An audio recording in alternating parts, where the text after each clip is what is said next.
रात का वक्त है। दरबार खाली हो चुका है। राजा विक्रमादित्य अकेले तख्त पर बैठे हैं। बेताल उनके कंधे पर है। राजा, आज फिर नींद नहीं आई। बेताल, जब तक राज में कोई भूखा हो, कोई बेइंसाफी हो, राजा को नींद का क्या हक? हमेशा यही कहते हो। चलो, आज शहर की सैर करते हैं, शायद कोई काम निकल आए।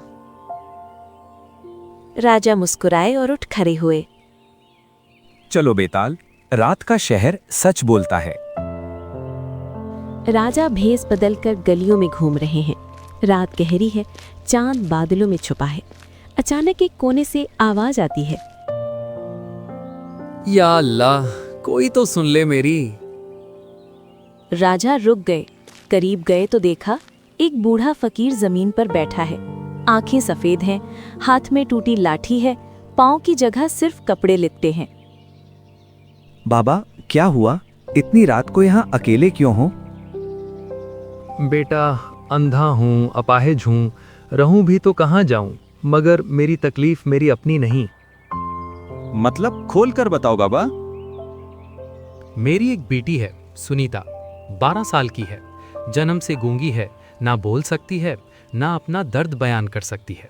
मैं अंधा बाप ना उसका चेहरा देख सकता हूँ, ना उसकी आवाज सुन सकता हूँ। बाबा, कोई इलाज नहीं करवाया? हर हकीम के पास गया, हर मंदिर में माथा टेका। फिर एक साधु ने बताया कि यहाँ से 20 कोस दूर एक पहाड़ है, काला पहाड़। उसकी चोटी पर माँ शक्ति का मंदिर है। जो भी वहाँ 3 दिन भूखा प्यासा पहुँचे और सच्चे दिल से मांगे, देवी एक ख्वाहिश पूरी करती हैं। इतने में बेताल वहां आ जाता है और कहता है, राजा, पहाड़ बहुत खतरनाक है। जंगली जानवर, तेज हवाएं, फिसलने वाली चट्टानें। जानता हूँ, चुप रहो। बाबा, तुम खुद क्यों नहीं गए? बेटा, ये टूटे पांव लेकर कैसे जाता? सोचा किसी से मदद मांगूं, मगर कौन अंधे लंगड़े की खातिर अपनी जान खतरे में डाले। राजा कुछ देर खामोश रहे, फिर फकीर के सामने घुटने टेक कर बैठ गए। बाबा, मैं ले जाऊंगा तुम्हें। क्या बेटा, तुम समझे नहीं? 3 दिन का सफर है, भूखे प्यासे, और ऊपर से मुझ बोझ को पीठ पर उठाकर। बाबा, जो बोझ मोहब्बत से उठाया जाए वो बोझ नहीं होता। कल सुबह निकलते हैं। सुबह की पहली रोशनी में राजा ने फकीर को अपनी पीठ पर उठाया। बेताल गायब हो गया। कहा कि मैं साथ नहीं आ सकता, ये तुम्हारी अपनी आजमाइश है।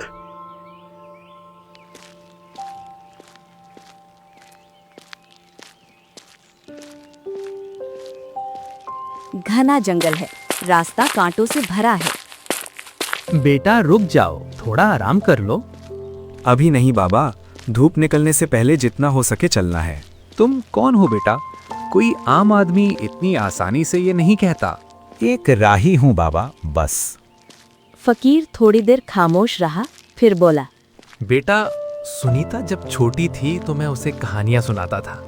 वो हंसती थी, आवाज ना सही, मगर उसकी हंसी में एहसास होता था कि दुनिया खूबसूरत है। फिर मेरी आंखें गईं और मैं उसकी हंसे भी ना देख सका। राजा का गला भर आया, मगर कदम न रुके। बाबा, वो जरूर बोलेंगी और तुम जरूर देखोगे। ये यकीन कहाँ से लाते हो? इस यकीन से कि जो बाप बेटी के लिए इतनी दूर से आया, देवी उसकी सुनेगी जरूर। शाम हुई। राजा ने फकीर को एक दरख्त के नीचे बिठाया, खुद भी बैठ गए। भूखे प्यासे, पानी का चश्मा करीब था, मगर पीना मना था। बेटा, कुछ खा लो, पी लो, मैं नहीं देख सकता, किसी को क्या पता चलेगा। बाबा, देवी ना देखे, मगर मैं तो देखता हूं ना। जो आदमी खुद से झूठ बोले वो किसी काम का नहीं। फकीर खामोश हो गया। उसकी आंखों से आंसू बहने लगे। दूसरे दिन की सुबह जंगल खत्म हुआ, पहाड़ शुरू हुआ। चट्टानें काली और फिसलन भरी हैं, हवा तेज है। राजा फकीर को पीठ पर उठाए ऊपर चढ़ रहे हैं। हाथ चट्टानों पर लगकर छिल गए हैं, खून निकल रहा है, मगर राजा ने फकीर को नहीं बताया। बेटा, लगता है तूफान आने वाला है, वापस चलते हैं। नहीं बाबा, आधा रास्ता आ गए हैं। वापस जाना मतलब सुनीता के लिए उम्मीद छोड़ना। मगर तुम जख्मी हो, मुझे पता चल रहा है। तुम्हारी सांसें भारी हैं। ऊपर चढ़ने पर सांस भारी हो ही जाती है बाबा, ये कोई नई बात है।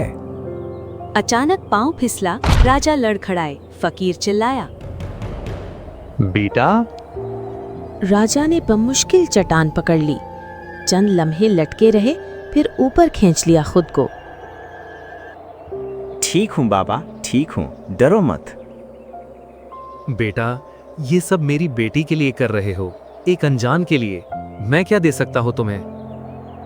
बाबा, नेक आदमी की दुआ बादशाह के खजाने से ज्यादा कीमती होती है। बस यही चाहिए मुझे। शाम तक वो पहाड़ के आधे रास्ते पर थे। एक गार में पनाह ली। रात बहुत सर्द थी। राजा ने अपनी चादर फकीर को ओढ़ा दी। तुम क्या लोगे बेका? मुझे सर्दी नहीं लगती वागा। झूठ था, मगर नेक झूठ। राजा सारी रात ठिठुरते रहे, मगर फकीर को पता न चलने दिया। तीसरे दिन राजा का जिस्म जवाब दे रहा था। 3 दिन से भूखे प्यासे, जख्मी हाथ, सर्द रात के बाद, मगर कदम न रुके। बेटा, चोटी करीब है। हाँ बाबा, बस थोड़ा और। मैं जानता हूँ तुम थक गए हो। मुझे यहाँ छोड़ दो, खुद जाओ और दुआ मांगो। नहीं बाबा, देवी के सामने तुम खुद खड़े होगे। तुम्हारी आंखें, तुम्हारी दुआ, तुम्हारा दर्द, ये सब देवी तक पहुंचना चाहिए, मेरी जुबान से नहीं। दीप जल रहा था, हवा में बुझा नहीं। राजा ने फकीर को आहिस्ता से जमीन पर बिठाया और खुद एक तरफ हट गए। फकीर ने कांपते हाथ जोए। माँ, मैं अंधा हूँ, लंगड़ा हूँ, मेरी कोई औकात नहीं, मगर मेरी बेटी मासूम है। उसका क्या कसूर? वो बोल नहीं सकती, मगर उसके दिल में 1000 बातें हैं। माँ, बस इतना करो कि मेरी सुनीता एक बार बोल सके। एक बार, बस एक बार मुझे बाबा कहे। अचानक में रोशनी बढ़ गई। एक नर्म आवाज आई। कौन है जो 3 दिन भूखा प्यासा, जख्मी हाथों से ठिठुरती रात में तुझे यहाँ लाया? माँ एक नेक इंसान है, नाम नहीं बताया। विक्रमादित्य, सामने आओ। राजा आगे आए और सर झुका लिया। तुम राजा हो। तुमने एक फकीर को पीठ पर उठाया, खुद भूखे रहे, जख्म छुपाए, सर्दी सही, और कोई ख्वाहिश अपने लिए नहीं रखी। मांगो, आज जो मांगोगे मिलेगा। राजा ने सर उठाया, आंखें पुरसुकून की। माँ, इस बाबा की बेटी को आवाज दे दो, और अगर मुमकिन हो तो इस बाप को अपनी बेटी का चेहरा देखने की ताकत भी। और अपने लिए कुछ नहीं मांगोगे? जब ये बाप अपनी बेटी को बोलते सुनेगा, इस लम्हे में जो खुशी होगी वही मेरा इनाम है। रोशनी कम हुई, सब कुछ मामूल पर आ गया। फकीर ने आंखें खोली और पहली बार देखा, पहाड़, आसमान, दरख्त, सब नया था उसके लिए। मैं देख सकता हूँ? फिर उसने राजा को देखा, जख्मी हाथ, थका चेहरा, फटे कपड़े। बेटा, तुमने ये सब मेरे लिए सहा। आवाज टूट गई, आंसू बहने लगे। बाबा, अभी रोना नहीं, पहले घर चलते हैं, सुनीता इंतजार कर रही होगी। शहर, फकीर का घर, दरवाजा खुला, सुनीता बाहर आई। 12 साल की बच्ची बाप को देखकर दौड़ी, मगर रुकी। कुछ अजीब लगा। बाप की आंखें उसे देख रही थी पहली बार। सुनीता के होंठ हिले, आवाज न निकली, फिर हिले। कुछ था जो बाहर आना चाहता था। फकीर दौड़कर बेटी से लिपट गया। दोनों रो रहे थे, मगर ये खुशी के आंसू थे। सुनीता, मेरी बच्ची। राजा दरवाजे के पास खड़े थे, खामोशी से मुस्कुरा रहे थे। फकीर ने मुड़कर देखा, राजा जाने के लिए मुड़ चुके थे। बेटा रुको, नाम तो बताओ। राजा रुके, मुड़े, मुस्कुराए। एक राही था बाबा, जो अपनी राह पर निकल गया, और वो चल दिए। बेताल जाहिर हुआ, तुमने अपने लिए कुछ नहीं मांगा। देवी खुश थी, कुछ भी मिल सकता था। मैं राजा हूँ, मेरे पास सब कुछ है। जिसके पास सब कुछ हो वो अगर फिर भी मांगे तो वो लालच है, जरूरत नहीं। मगर क्या तुम्हें कुछ नहीं मिला आज? मुला बेताल, बहुत कुछ मिला। वो लम्हा मिला जब एक बाप ने अपनी बेटी की आवाज़ पहली बार सुनी। वो आंसू मिले जो खुशी के थे। वो इत्मीनान मिला जो किसी खजाने से नहीं खरीदा जा सकता। तुम वाकई अजीब राजा हो विक्रमादित्य।